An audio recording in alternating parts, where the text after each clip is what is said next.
Vamos ao texto? Livro de Gênesis, capítulo 3. Continuando nossa exposição aqui. De Gênesis.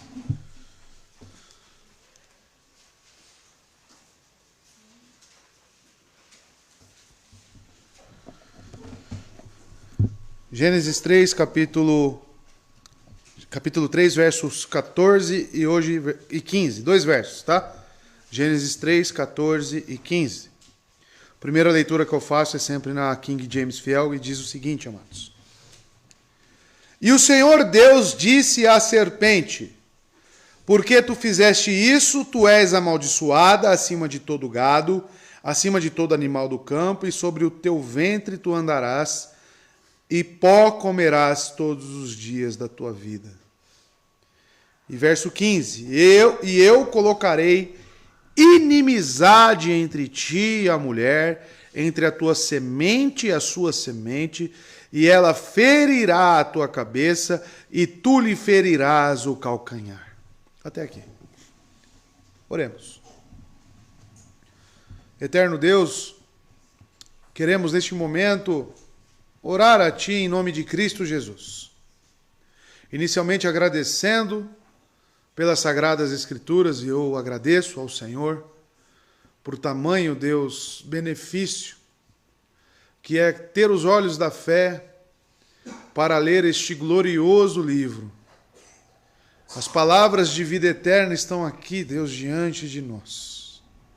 As palavras que salvam, as palavras que transformam, as palavras que santificam.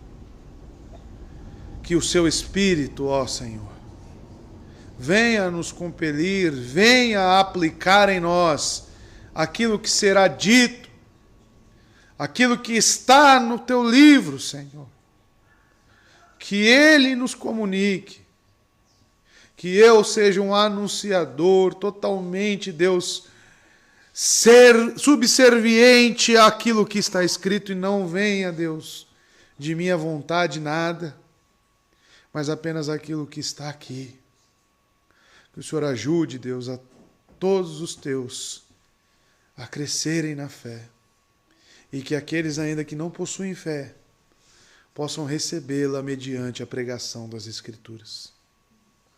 Nos ajude, Pai. Me ajude, pois sou um homem pequeno demais, miserável, com tamanha incumbência e responsabilidade. Temo diante de Ti, Deus, que o Senhor venha nos ajudar, venha nos abençoar, em nome de Jesus. Amém.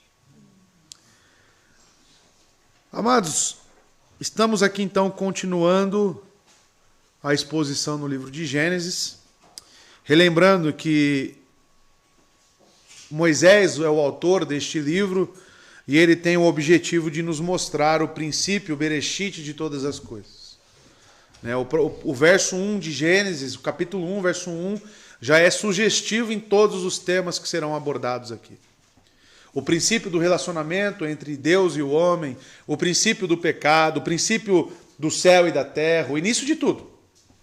Então, olhar para o livro de Gênesis é olhar para as nossas essências, olhar para da onde viemos. E nós estamos olhando justamente para os nossos pais, os primeiros pais, Adão e Eva.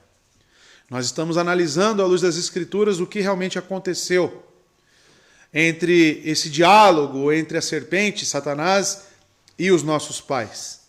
E hoje estamos aqui e nós sabemos muito bem quais são as consequências disso, as consequências trágicas.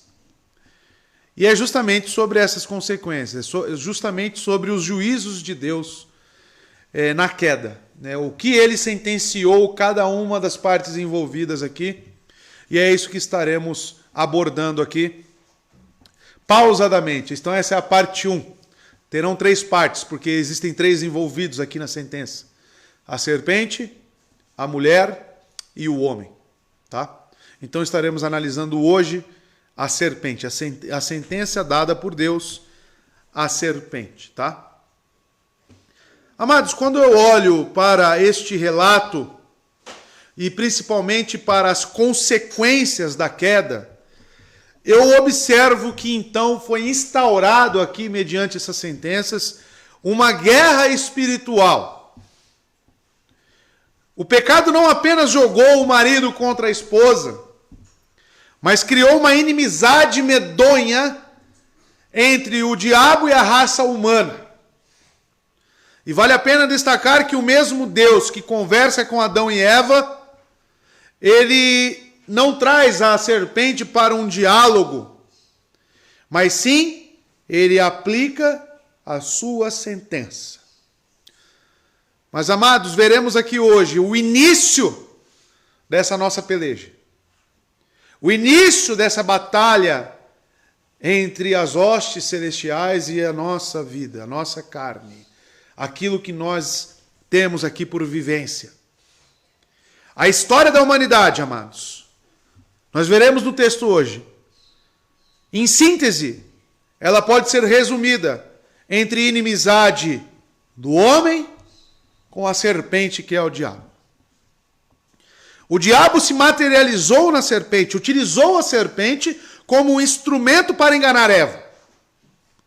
Nós sabemos claramente, à luz das Escrituras, que ele é um anjo caído, um espírito perverso, uma natureza totalmente contrária à de Deus, assassino, e que veio para provocar a destruição da família na sociedade. E nós vemos, por exemplo, em textos como Efésios capítulo 6, verso 12, onde o apóstolo Paulo nos diz: nossa luta não é contra carne e sangue, e sim contra os principados e potestades, contra os dominadores deste mundo tenebroso, contra as forças espirituais do mal nas regiões celestes. Paulo diz isso. Que a nossa verdadeira batalha é contra principados e potestades, e não contra a carne. Essa é a nossa peleja. E onde ela iniciou? Aqui no livro de Gênesis. Nesse texto a qual veremos hoje. Então, amados, nós reformados às vezes temos algum tipo de dificuldade para encarar esses assuntos espirituais, né? Falar de guerra espiritual, batalha espiritual. Isso é muito utilizado nos meios pentecostais e isso criou-se, né, alguns fantasmas para nós. Mas a luz das Escrituras existe, irmãos. Existe. Tá? No que transformar, aí é outra questão, mas que existe sim uma peleja entre nós, seres humanos, e o diabo existe. Tá? E Deus, amados, ele intervém então nessa tragédia humana. Ao mesmo tempo que eu quero destacar essa tragédia e essa dura batalha que nós temos, ao mesmo tempo veremos no texto que existe aqui a graça de Deus para com o homem. Deus, ele intervém trazendo esperança ao homem e à mulher no meio do desespero. Nós veremos aqui hoje o que nós chamamos, os reformados enxergam isso, o proto-evangelho. O primeiro anúncio do evangelho nas Escrituras está aqui nesse texto, principalmente no verso 15. O evangelho de Cristo é pré-anunciado a Adão, dizendo-lhe que da semente da mulher nascerá aquele que esmagará a cabeça da serpente.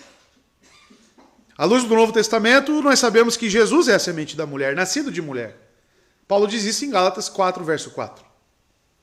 E visto que o Adão natural fracassou, esse primeiro Adão fracassou, o descendente da mulher, o segundo Adão, ele viria para ter vitória plena. Jesus esmagou essa serpente e assumiu o nosso lugar ao morrer por nós, como nosso representante e fiador.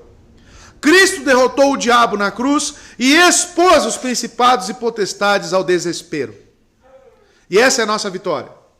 Essa é a nossa alegria e que foi anunciada aos nossos primeiros pais. Então, diferentemente, amados, de uma sentença imposta para a serpente, sem antes ter um diálogo, como nós já vimos, Deus se dirigindo ao homem, perguntando, lhe dando uma chance de confissão, e a mulher também. A serpente é diferente. Ela já é sentenciada, porém, através da sentença da serpente, os nossos pais recebem uma promessa. Então, sim, é trágico, é algo incômodo, mas ao mesmo tempo possui aqui graça e misericórdia de Deus. Vamos entrar no texto e analisar esses 2 versos e assim compreender melhor o que se sucede aqui, o que ocorre à luz das Escrituras. Utilizando agora João Ferreira de Almeida, a revista atualizada, diz o seguinte a palavra de Deus. Então o Senhor Deus disse à serpente: porquanto fizeste isso, maldita serás tu dentre todos os animais domésticos e dentre todos os animais do campo. Sobre o teu ventre andarás e pó comerás todos os dias da tua vida. Primeira coisa que eu percebo nesse texto é que se existe um lugar onde poderia se colocar apenas um Deus Elohim, é aqui. Porque a relação entre Deus e Satanás não é relacional. Mas perceba que Deus, em seu caráter, mesmo numa sentença, ele não muda. Moisés relata Deus como Jeová Elohim. Ele continua utilizando ele como um Deus relacional. Mesmo perante uma justiça. É isso que muitas pessoas não compreendem. Quando eles pensam em inferno, as pessoas pensam em um juízo tenebroso, dificilmente elas conseguem assimilar o Deus de amor, o Deus de graça, o Deus de misericórdia, sentenciando alguém. Moisés não tem dificuldade quanto a isso. Mesmo em meio à sentença, ele se dirige na sua narrativa a Deus como Jeová Elohim. As pessoas que têm dificuldade quanto a isso, em assimilar o Deus de amor, graça e misericórdia, com este Deus que pune, com este Deus que castiga, com esse Deus que se ira, é porque as pessoas não conhecem os atributos de Deus. Elas são carentes de clareza bíblica sobre quem Deus é. O mesmo Deus que matou crianças no Egito com as suas pragas, o mesmo Deus que enviou seu próprio filho para morrer no nosso lugar, aplicando sobre o seu filho a ira, é o Deus que salva. É o mesmo Deus. O Deus que enviou bolas de fogo, de enxofre a Sodoma e Gomorra, é o mesmo Deus. Não se mudou.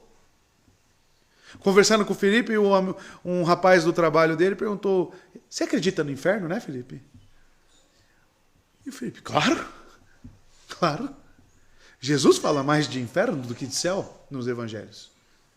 Mas ele, como pode um Deus de amor mandar alguém para o inferno? Aí Felipe falou justamente isso. Você precisa conhecer o Deus verdadeiro. Você precisa conhecer os atributos de Deus. E o mesmo Deus que é amor é um Deus que se ira. É um Deus justo, é um Deus santo. E como isso é constante nos nossos dias, irmãos.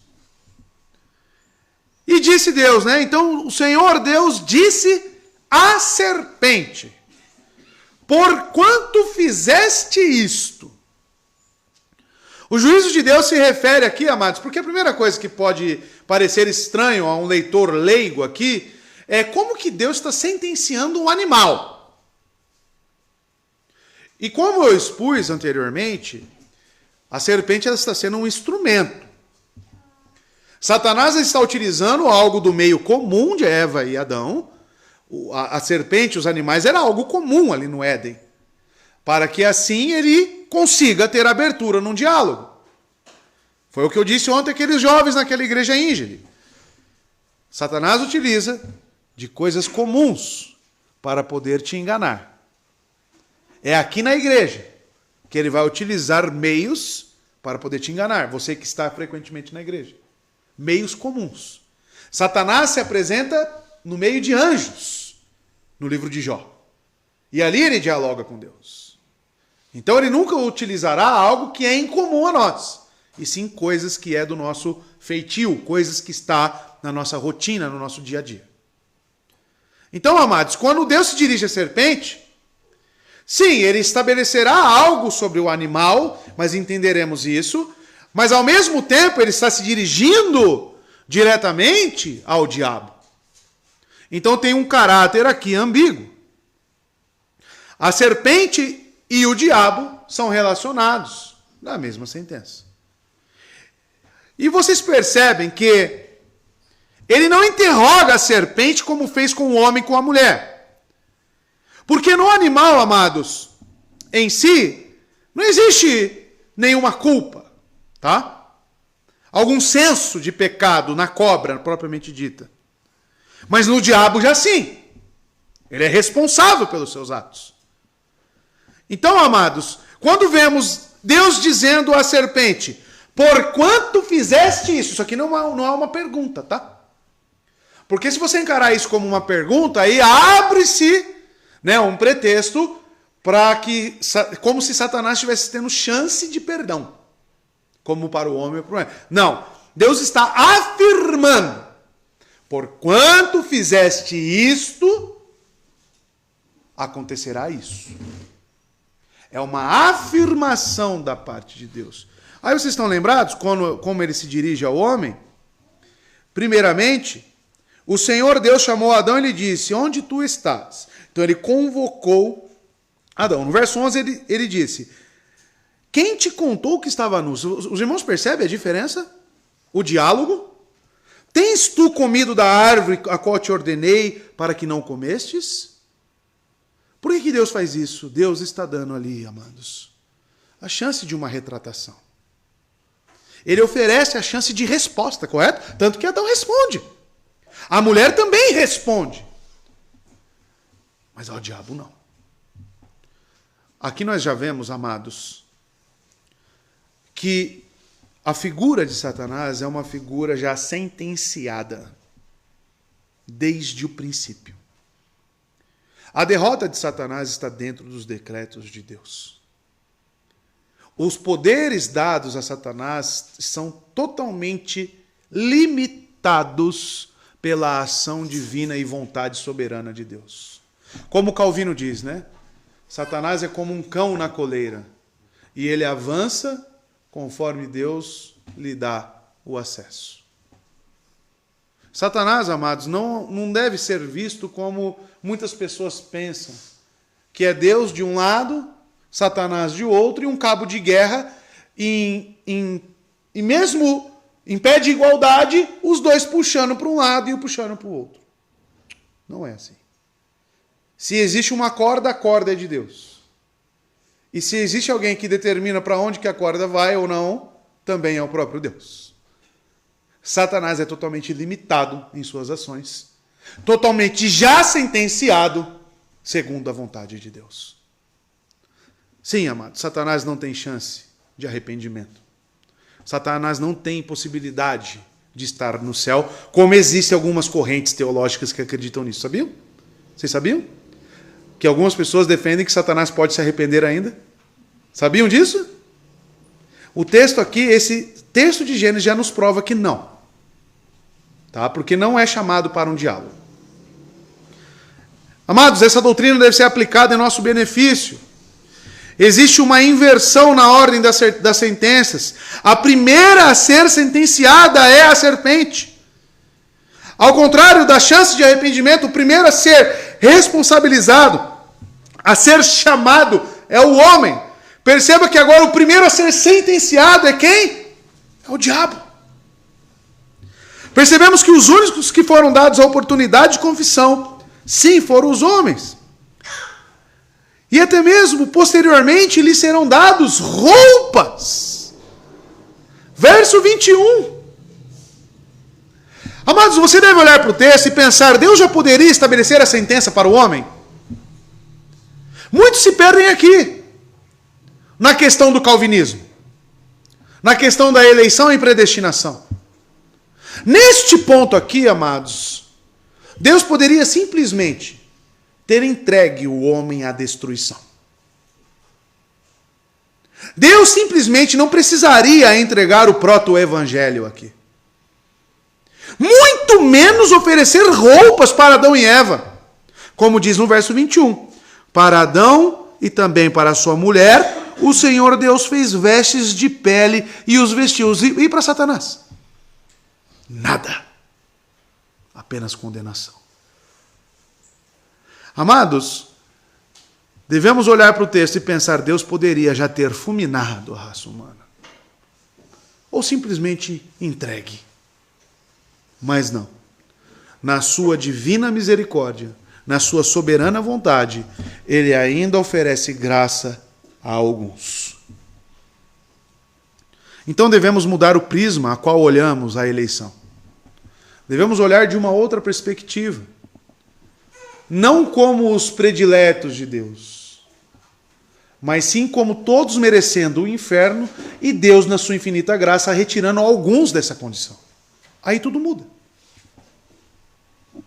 E perceba, ele diz, fizestes isso, afirmando. Ou seja, quando vemos isso, amados, Deus sempre tem uma base para os seus juízos. Fizestes isso, nós vemos aqui a base de toda a sentença, de toda a condenação, de todo o juízo. Qual que é a base? Serão julgados conforme as suas obras, conforme os seus feitos. Eis a grande diferença de ter sobre nós, imputados em nós, os feitos de Cristo. Por isso, amados, que o nosso alento, a nossa alegria, a nossa esperança não é o que nós produzimos. Porque quando eu olho para as minhas obras, eu só olho condenação. Mas quando eu olho para as obras de Cristo, que pela fé foram imputados em mim, eu vejo a perfeição das obras de Cristo e eu vejo reconciliação para com Deus. Mas a base para todo juízo é, fizestes isso. Assim serão com todos. Todas as pessoas que se apresentarão diante de Deus, Deus fala, você fizestes isto. Satanás, você fizestes isto. Você foi orgulhoso, você foi soberbo. Fizestes isso. Deus, ele então colocará diante de nós os nossos feitos. E quando eu olho para a serpente e para Satanás, eu vejo que eles também trabalham e eles fazem algo. A serpente fez algo, irmãos. E aqui podemos olhar para a figura do diabo. O diabo fez algo por instrumento da serpente e a serpente não agiu por si mesma. Então, amados, a sentença irá abranger tanto o instrumento quanto o manipulador. E olhando para isso, eu vejo que Satanás, ele não é nada místico. Ele é uma figura real. Amados, Satanás é um ente real. É uma criatura real. E você deveria levar isso em consideração, porque muitos... A questão de você viver neste mundo e você ser totalmente atrelada e contaminada com seus afazeres diários faz com que você esqueça que existem criaturas invisíveis. Faça com que eu e você esqueça que exista essa batalha. E Deus está dizendo que claramente aqui que esta criatura que é invisível para nós, mas pode se tornar visível, ela é real. Ela realiza feitos. Ela tem obras. Não boas, mas obras. Isso deveria já mudar a nossa concepção de mundo. Pensar que ao que estamos vivendo, no que estamos vivendo, que existem coisas ao nosso redor acontecendo. Que talvez você não tenha concepção de quem é que está agindo ali. Como Pedro olhou para Ananias e observou claramente que ele estava sendo totalmente controlado por Satanás. Existia ali então um instrumento, Ananias, correto? E existia um manipulador, que era Satanás. Tanto que Pedro fala, porque permitiu que ele tomasse a sua mente. Então existe, irmãos. Existe sim. Aí a pergunta é, essa sentença no verso 14 é para a serpente ou para o diabo? Os dois, irmãos. Vocês verão que são os dois. Contudo, é indubitável que Satanás estava planejando aqui destruir os homens, e a serpente, amados, era um simples instrumento da perversidade dele. Isso é claro para nós. Portanto, muitos explicam e tentam, dizer que essa passagem é simplesmente alegórica. Mas quando todas as coisas são examinadas com mais cuidado, os leitores perceberão facilmente que essa linguagem é sim, de um caráter misto, tá? E a sentença que Deus estabelece, primeiramente, é: maldita serás tu dentre todos os animais domésticos. Então a primeira sentença aqui é para o animal. O animal aqui, amados, está recebendo da parte de Deus uma marca. Uma marca. A primeira maldição da Bíblia está aqui diante dos nossos olhos. A primeira maldição. Maldição é outro termo muito mal interpretado, muito mal utilizado nas correntes hoje aí, teológicas e das igrejas. Isso é uma evocação, ou seja, maldição é evocar uma desgraça sobre alguém. Deus evoca uma desgraça sobre a serpente. E, amados, algo que devemos entender: quem está aplicando a maldição? Deus. A primeira coisa que precisamos aqui alertar a igreja e trazer esclarecimento para todos nós é que eu não tenho poder para amaldiçoar ninguém. Eu não posso falar: Alanis, eu te amaldiçoo. Sua vida será uma desgraça. Quando você completar 25 anos, tudo de ruim vai acontecer com você. Eu não posso fazer isso. Eu não tenho poder para fazer isso. Por quê? Porque eu não sou Deus.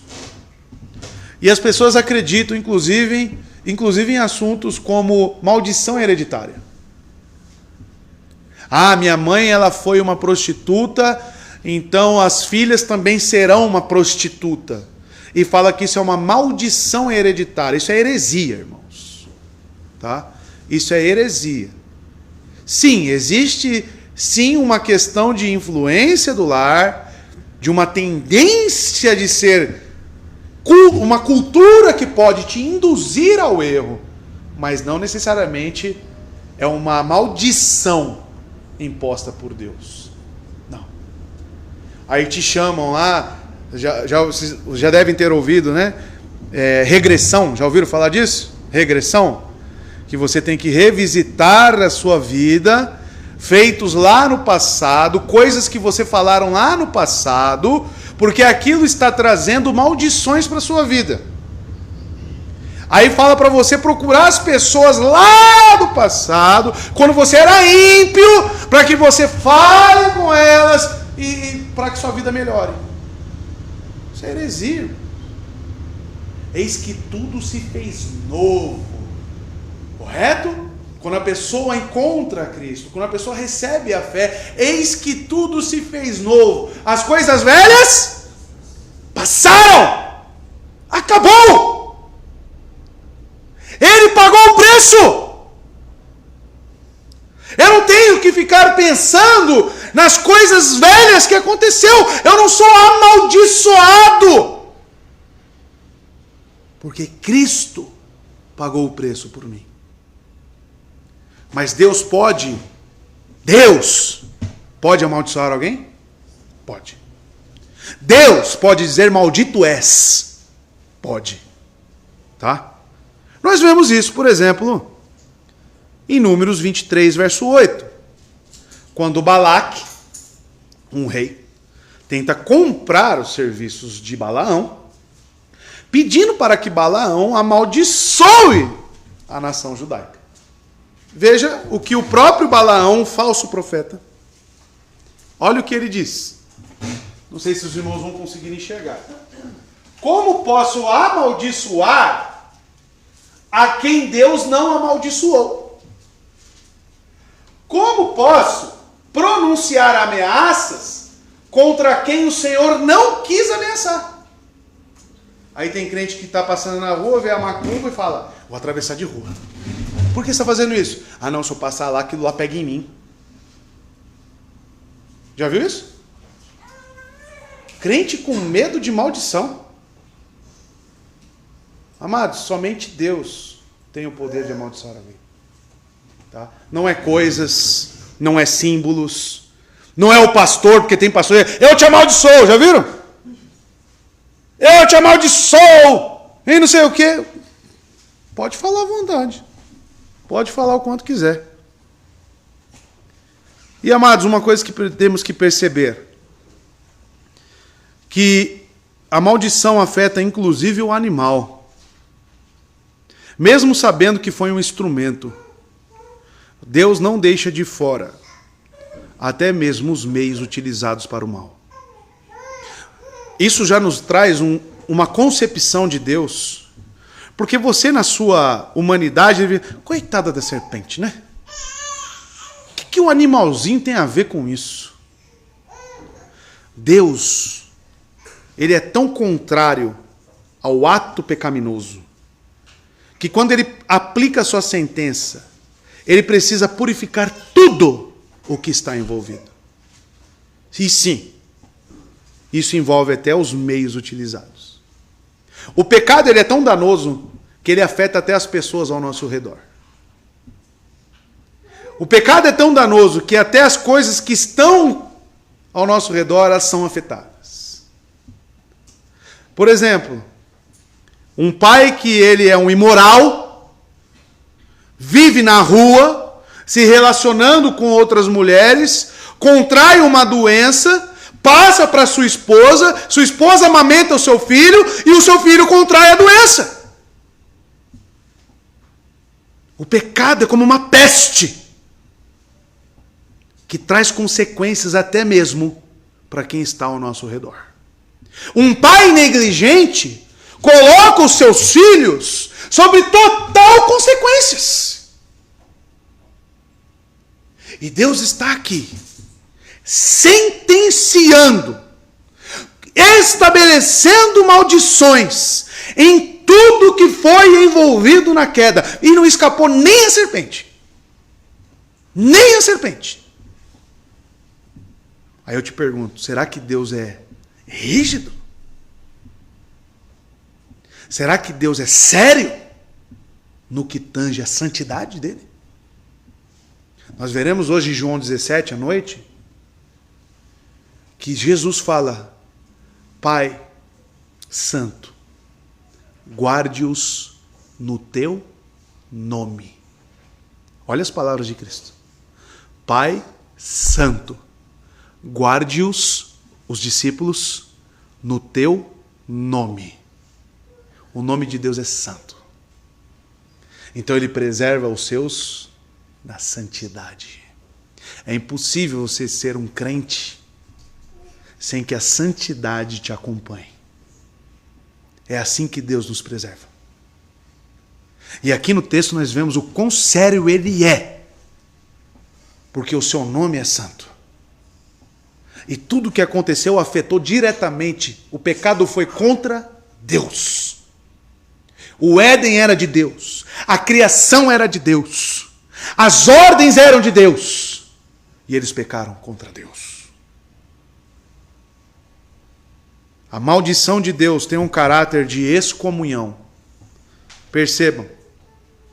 Maldita serás tu dentre todos os animais domésticos.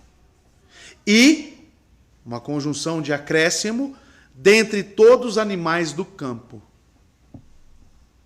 Amados, Deus amaldiçoa a serpente, amaldiçoa também o solo, mas em momento algum amaldiçoou Adão e Eva. Perceberam isso?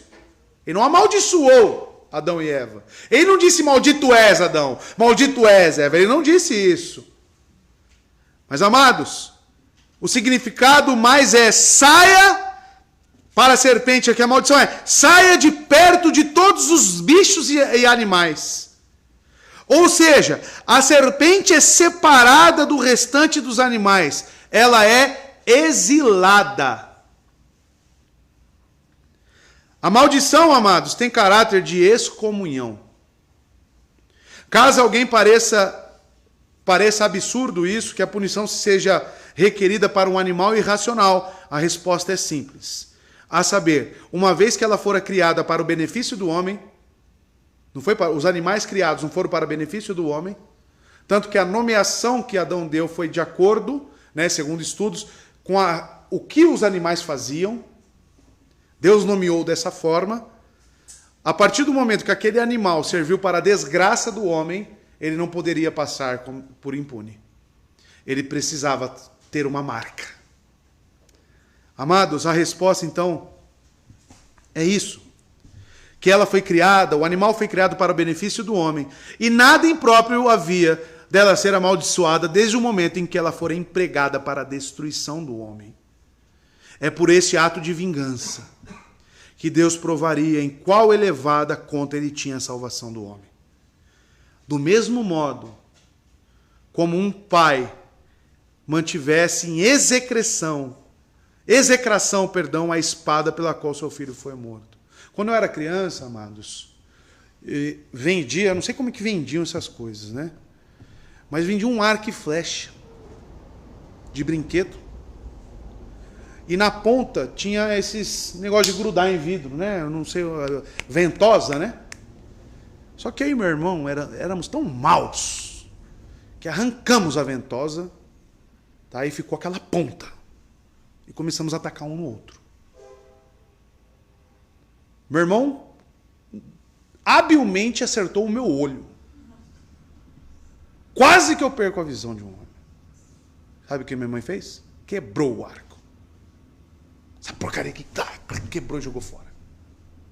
Sabe o que está acontecendo aqui? Exatamente isso. A preocupação que Deus tem para a salvação do homem é tamanha que ele expurga quaisquer meios que possam ser utilizados para a destruição de seus filhos. Ele retira, ele cuida, ele protege. Por isso que a serpente está sofrendo aqui uma excomunhão. Ele está dizendo que este animal será exilado. Por quê? Porque serviu como instrumento para a destruição daqueles que eu amo.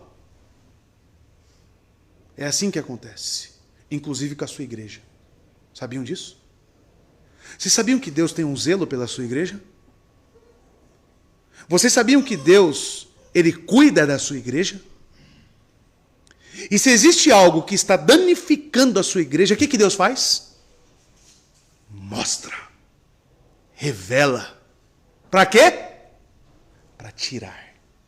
Aí você, à luz de Mateus 18, no último passo da disciplina eclesiástica, o que Cristo nos diz?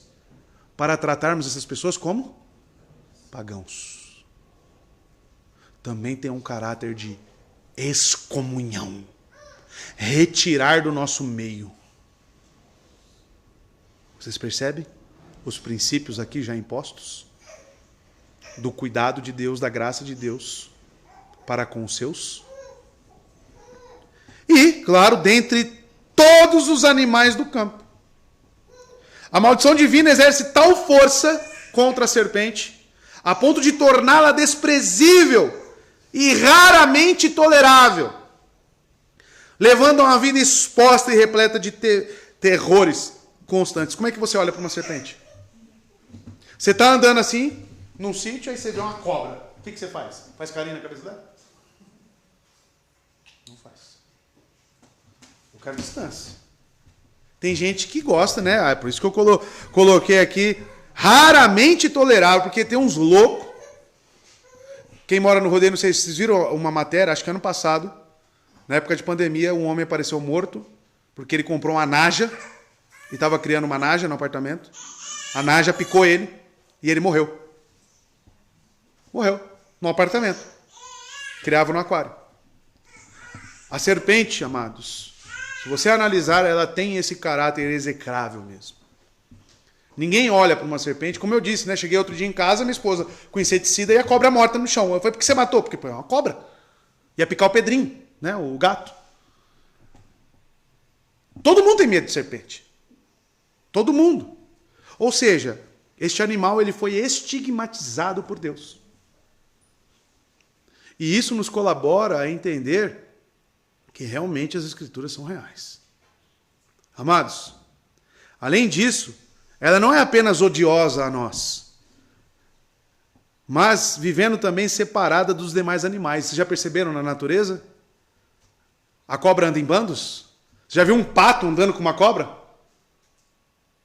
Ela realmente é exilada. A serpente ela tem um caráter na própria biologia do sistema natural, ela tem um caráter isolado. Ela vive como um animal à parte mesmo. E diz aqui a última parte do texto, do verso 14, sobre teu ventre andarás e pó comerás todos os dias da tua vida. Aqui muitos falam, tá vendo como é alegoria? Cobra não come poeira, não come terra, não é minhoca. Mas aqui, amados, como eu disse, tem um caráter ambíguo, tá? Na sentença de Deus. Vamos entender. Não que pó seja propriamente o seu alimento, mas a serpente está sempre lambendo a terra, sempre passando próximo. O queixo dela passa próximo de onde? A terra. Lambendo a terra em consequência da forma como passou a se mover, arrastando-se pelo chão. Alguns acham, isso aqui é inferência, tá? Quero só deixar bem claro. Alguns acham que as serpentes tinham pernas antes da queda, tá? Ou andavam em pé. Existem alguns que acreditam nisso. Mas e nós? Vamos falar o quê? A Bíblia simplesmente não fornece nenhuma informação quanto a isso. Eu sei que a partir deste ponto ela passou a se rastejar. Mas eu vou afirmar que elas andavam? Não. Por quê? Porque onde a Bíblia se cala, eu também me calo. Não sei como a serpente andava. Não me pergunte. Porque daqui a pouco vai chegar alguém no corredor. Pastor, como que a serpente andava antes da queda? Elas andavam de pé? Como que era? Não sei. Eu vou falar, não sei. A Bíblia não fornece informação quanto a isso. Tá? Eu sei que depois ela passou a andar rastejando. Tá? Então, amados, a Bíblia não fornece essa informação. Mas o que podemos afirmar diante disso? Que aqui existem símbolos. E à luz das Escrituras, principalmente no Antigo Testamento, nós encontramos o termo comer pó e também rastejar. Mas veja, por exemplo, Miqueias capítulo 7, verso 16 e 17. Um juízo que é dado sobre as nações. Olha o que Deus diz, as nações verão isso e se envergonharão, despojadas de todo o seu poder, porão as mãos sobre a boca e taparão os ouvidos. Olha lá. Lamberão o pó como a serpente. Então isso é um símbolo. Esse lamber o pó está querendo nos comunicar um símbolo. Algo que representa vergonha. Como os animais que se arrastam no chão, olha lá. Como os animais que se arrastam no chão.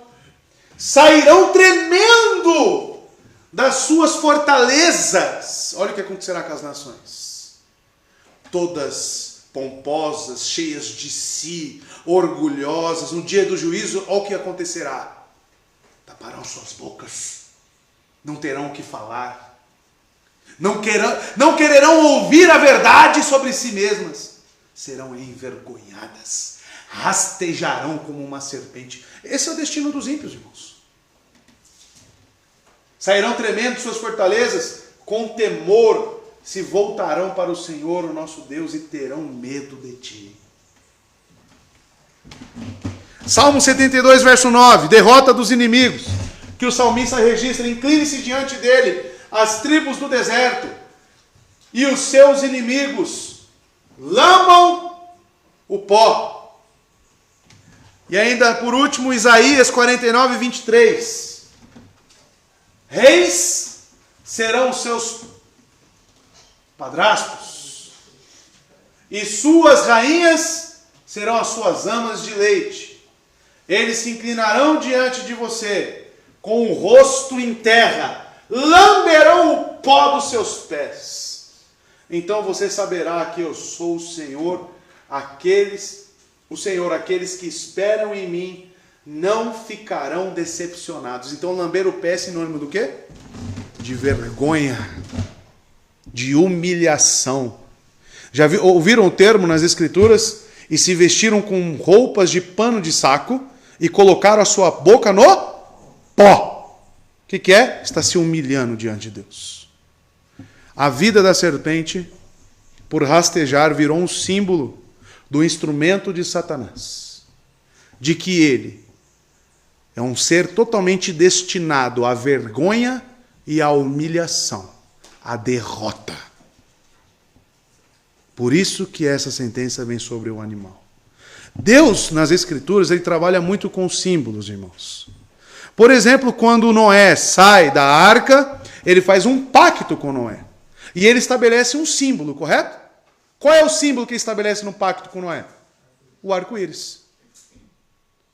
Então, toda vez que o homem olhar para o arco-íris, opa, aquilo ali foi um pacto que Deus fez com Moisés, de que não mais condenaria a terra, estabeleceria juízo sobre a terra com água. Tá? Então, o arco-íris vem depois da chuva. Já percebeu? Depois da chuva vem o arco-íris. Aquilo é o quê?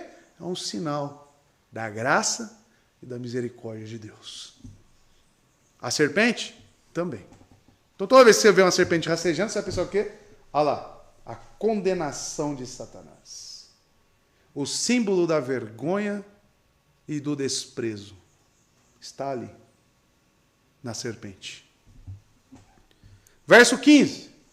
E aqui vem o tão glorioso proto-evangelho.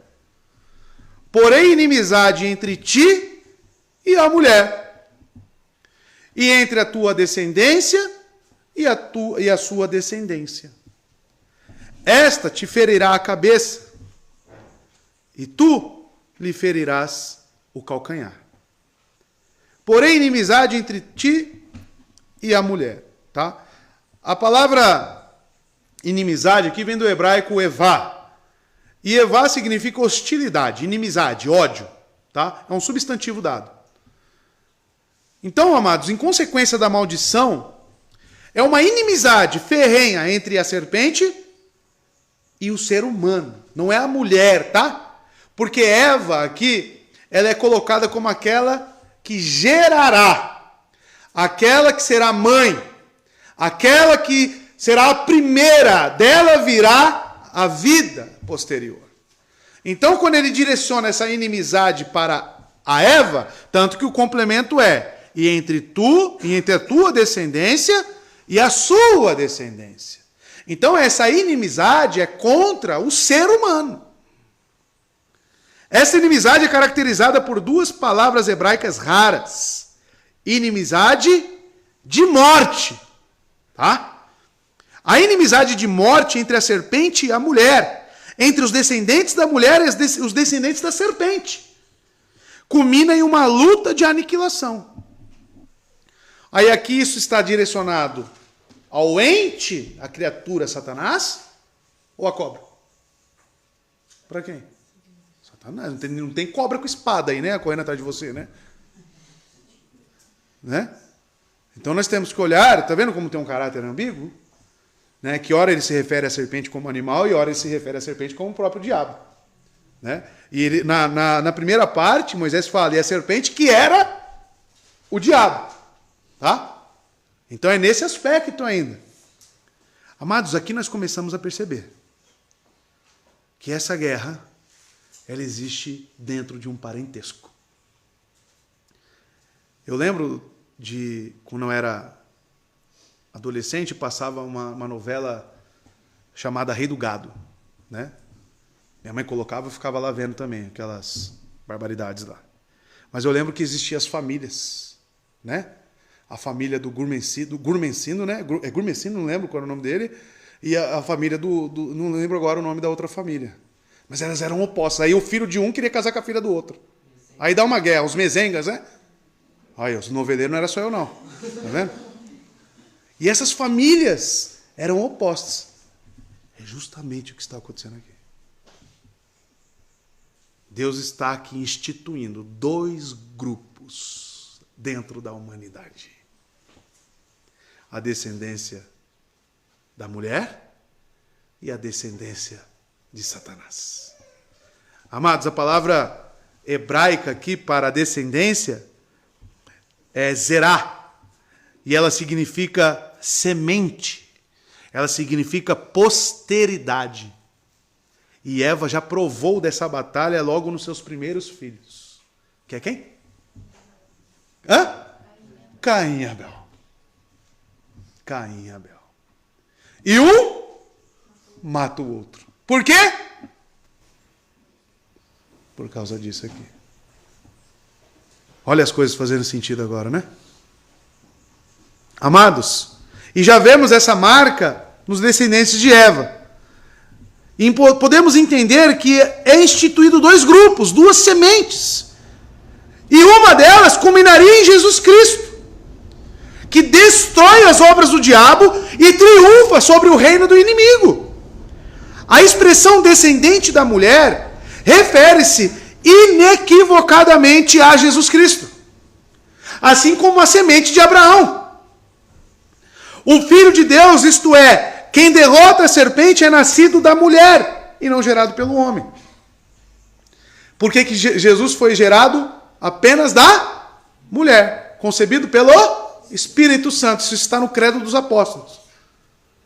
Justamente o que está sendo prometido aqui, a semente da mulher. Ele não fala a semente de Adão. Ele fala a semente da mulher. E Cristo nasceu da mulher. Essa descendência espiritual, ela é totalmente clara no Novo Testamento. 1 João, capítulo 3, verso 12. Perceba. Não sejamos como Caim. Olha lá, descendência de Eva, os primeiros filhos. Que pertencia ao maligno. Caim pertencia ao... Era filho de quem? Do maligno. E matou o seu irmão. E por que o matou? Por que ele matou? Porque suas obras eram más e as de seu irmão eram... Opa! Então Abel era filho de quem? Filho de Deus, a semente da mulher, a semente espiritual. Amados, os dois eram filhos de Eva. Porém, espiritualmente olhando, os dois entregaram sacrifícios a Deus, correto? Apenas um foi aceito. Por quê? Aí as igrejas pregam que Caim ofereceu qualquer coisa para Deus, né? Já ouviram essa pregação? Que ele ofereceu qualquer coisa. É por causa disso que Deus não aceitou a sua oferta? Porque ele não tinha fé. Porque ele não era de Deus. E Abel era. Olha aí. Em Gênesis nós já vemos o princípio da eleição. Em Gênesis nós já estamos vendo que duas sementes, duas descendências distintas se colocariam uma contra a outra. E por que as pessoas querem brigar com o texto? É um texto difícil, Zé? Está claro que é duas descendências? Uma oposta à outra? Colocarei, porém, inimizade. E olha que interessante. Quem é que coloca inimizade? Ou seja, existem os réprobos e existem aqueles que são salvos? Existe. Existe. E quem determinou isso? O próprio Deus. Duas categorias na humanidade. Deus institui dois grupos de pessoas inimigos entre si. Duas ordens e um sistema instituído. Deus é quem cria esses grupos. Podemos entender entre os filhos do diabo e os filhos de Deus. Isso é bíblico? Vou mostrar que sim. Um oposto ao outro. Vemos essas duas categorias muito bem ilustradas no Novo Testamento. Os filhos de Satanás gostam do que a paternidade deles gosta. Satanás é pai do quê? Da mentira. Os filhos do diabo vão gostar do quê? Da palavra, que é a verdade? Aí por que rejeita? Porque é filho do diabo, gosta da mentira. João capítulo 8, verso 39 a 44. Já preguei aqui também. Os fariseus batiam no peito e falavam o quê? Nós somos filhos de Abraão. Aí Jesus olha para eles, vocês são filhos de Abraão? Vocês estão dizendo então que vocês fazem parte da descendência espiritual de Deus. Aí Cristo fala o seguinte: Abraão, eles falam, né? Abraão é nosso pai, responderam eles. Aí disse Jesus: se vocês fossem filhos de Abraão, fariam as obras que Abraão fez. Mas vocês estão procurando matar-me. Caim fez o quê? Matou Abel. Aqui estão tentando fazer o quê com Jesus? Matar Jesus. Estão enxergando as duas descendências? Vai ficar mais claro, tá? Sendo que eu falei a vocês a verdade, que ouvi de Deus. Abraão não agiu assim. Vocês estão fazendo as obras do pai de vocês. Ó a paternidade aí. Protestaram eles: nós não somos filhos ilegítimos. O único pai que temos é Deus. Então eles continuaram: não, nós somos de Deus. Aí Cristo fala: se Deus fosse o pai de vocês, vocês me amariam. Pois eu vim de Deus e agora estou aqui. Eu não vim por mim mesmo, mas Ele me enviou. Aí 43. Porque a minha linguagem não é clara para vocês. Ele lança essa pergunta: por que o que eu falo para vocês não é claro e vocês rejeitam? Porque são incapazes de ouvir o que eu digo. Por quê? Vocês pertencem ao pai de vocês, o diabo. Olha como ele é claro aqui. O diabo. E querem realizar o desejo dele. E quais são os desejos de Satanás? Muito bem expresso ali: destruir, enganar. Tá? Ele foi, olha lá, homicida desde o princípio. E não se apegou à verdade. O que ele fez com a verdade lá no Éden? Distorceu. Vocês viram isso.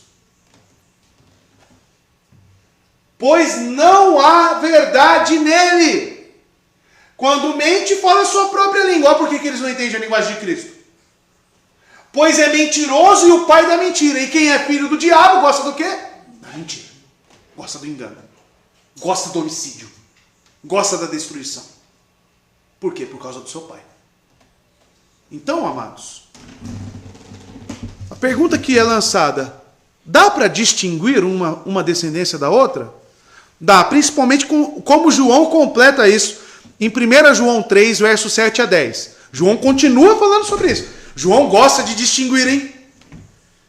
Em todo o evangelho, vocês já perceberam como ele coloca os contrastes daqueles que creem e os que não creem? João faz muito isso, tá? E ele continua nas suas epístolas, suas cartas: filhinhos, não deixem que ninguém os engane. Ele está falando sobre quem? Quem que é o enganador? Aquele que pratica a justiça é justo, assim como ele é justo. Aquele que ama a verdade, né? Aqueles que são filhos de Deus amam a verdade.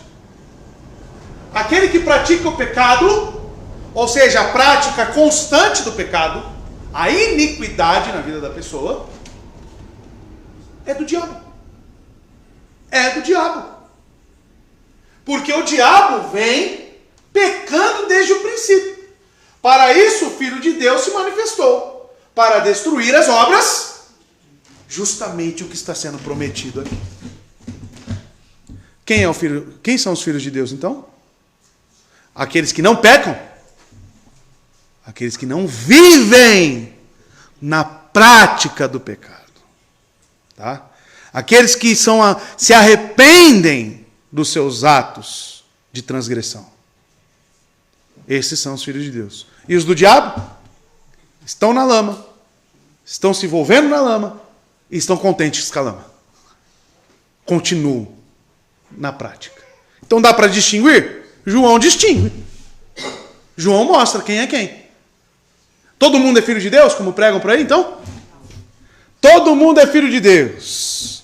Deus ama todo mundo. É assim que a Bíblia diz? Não é assim, queridos. A palavra é clara desde Gênesis. Duas descendências. Uma oposta à outra. Por isso que Jesus fala: perseguirão vocês. te odiarão. Por quê? Porque me odiaram primeiro. Me rejeitaram. E se os discípulos eram filhos de Deus, o que aconteceria com eles? Também a mesma coisa. Seriam assassinados. E Cristo falou isso para eles. E você, que é filho de Deus, espera o que neste mundo? Paz?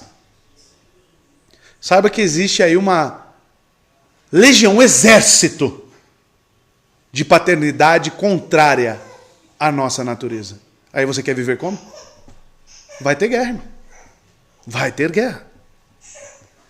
Este ferirá a cabeça e tu lhe ferirá o calcanhar. É preciso se atentar especialmente ao fato de que a batalha decisiva acontecerá entre a descendência da mulher e a da serpente. Primeiro, Jesus será mortalmente atingido no calcanhar pela serpente, tá? Satanás. E realmente ele morreu em Golgotá, correto? O Monte da Caveira. Ele não foi entregue, ele não foi açoitado, ele não foi envergonhado pelas pessoas. Ou seja, a descendência de Satanás conseguiu atingir ele? Atingiu. Mataram ele, dentro dos propósitos redentivos. Mas Jesus Cristo, o filho de Maria, é o descendente da mulher. E aqui está prometido, a mensagem passa de uma descendência geral para uma descendência individual da mulher, e temos o vislumbre da vinda do Filho de Deus, para que na cruz, nesse ferimento pelo calcanhar, nós possamos ver a vitória final. E eu quero que você se atente para as duas palavras, cabeça e calcanhar. Entretanto, nós vemos que o Senhor age misericordiosamente ao castigar o homem, e que ele não permitiu que Satanás tocasse, exceto no calcanhar. Enquanto ele faz com que a cabeça da serpente fosse ferida pelo homem.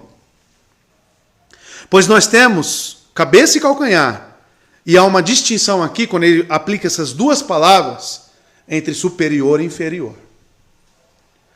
Aonde que você recebe um golpe que é fatal? Se eu te der um tiro no calcanhar, você morre? Por isso Cristo ressurgiu. E ele vive. A morte não venceu. Agora, quem recebe um tiro na cabeça, o que acontece? Morre, é fatal. Tá? É fatal.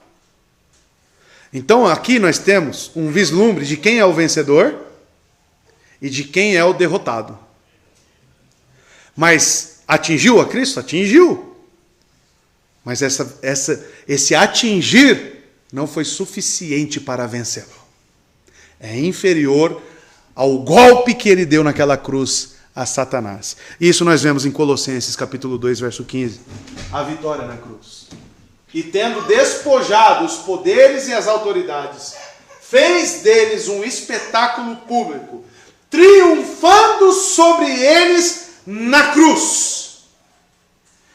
Os principados e potestades, essa descendência do mal, ela foi vencida na cruz. Por isso que Jesus Cristo diz: tenham bom ânimo, eu venci o mundo. Acabou. Nós já temos a vitória que aqui está sendo prometida. Nós já vislumbramos isto, irmãos. E esse é o proto-evangelho, o primeiro vislumbre do evangelho. O notável é que faz sua estreia em termos de uma sentença passada ao inimigo, não de uma direta promessa ao homem. Pois a redenção tem a ver, com o governo de Deus, bem como as necessidades do homem. Por que eu falo sempre que evangelho está para as necessidades do homem? Porque olha só onde que está inserido o proto-evangelho, numa sentença à serpente. Ele não está falando diretamente ao homem. A nossa salvação, o que podemos entender? Que a nossa salvação, ela vem através de uma necessidade. Dentre essa luta dentre essa batalha de que precisamos de um Salvador. Então, por que a mensagem do Evangelho é arrependa-se? Por que é arrependa-se? A primeira pregação de Jesus, quando saiu a pregar, foi justamente essa: arrependam-se. Você entende que arrependimento ela vem de uma necessidade? Arrepender-me do quê? Não, você olhar para o seu ser e falar: eu estou perdido. Eu sou totalmente controlado por essa descendência contrária. E eu preciso de libertação. Aí entra Cristo. Por isso que a salvação está aqui numa sentença ao diabo. O Evangelho está para uma necessidade do homem. Necessidade. Como vencemos então? Devemos ter em mente aquele método de vencer que a Escritura descreve. Satanás tem em todas as áreas mantido os homens cativos à sua vontade. E até hoje retém seu lamentável triunfo sobre eles. E por essa razão ele é chamado de o príncipe deste mundo. João 12, verso 31. Visto, porém, que um mais forte que ele já desceu do céu, o qual subjugou ele, daqui sucede que, da mesma maneira, toda a igreja de Deus, sob a liderança do seu cabeça, que é Cristo, o vencedor, exultará sobre ele a gloriosa vitória. Então, amados, em Cristo somos mais que vencedores. Então, apesar de ainda estarmos travando as batalhas contra essa descendência espiritual, a nossa vitória já está garantida. O Evangelho, ela é a redenção do homem. Ela é a vitória do homem para aqueles que creem. Então, amados, quando olhamos apenas para o controle de Satanás sobre esta vida, apenas para os pecados que ainda estamos cometendo, e esvaziando a graça de Deus, você está colocando Cristo como um derrotado. E eu e você precisamos parar de fazer isso. Porque a vitória de Cristo ela já foi infalível. Ela já foi completa sobre aquele madeiro. Ele já venceu. Ele já ressurgiu dentre os mortos. Ele já ascendeu aos céus, aonde intercede e é o nosso grande sumo sacerdote. A obra já é completa. Isso nos ensina como ter bom ânimo. Isso traz mais luz de como devemos caminhar nesta vida, olhando para o vitorioso. E aqui nós temos o Evangelho em Gênesis. Em Gênesis. Que Deus abençoe os irmãos. Amém? Vamos orar?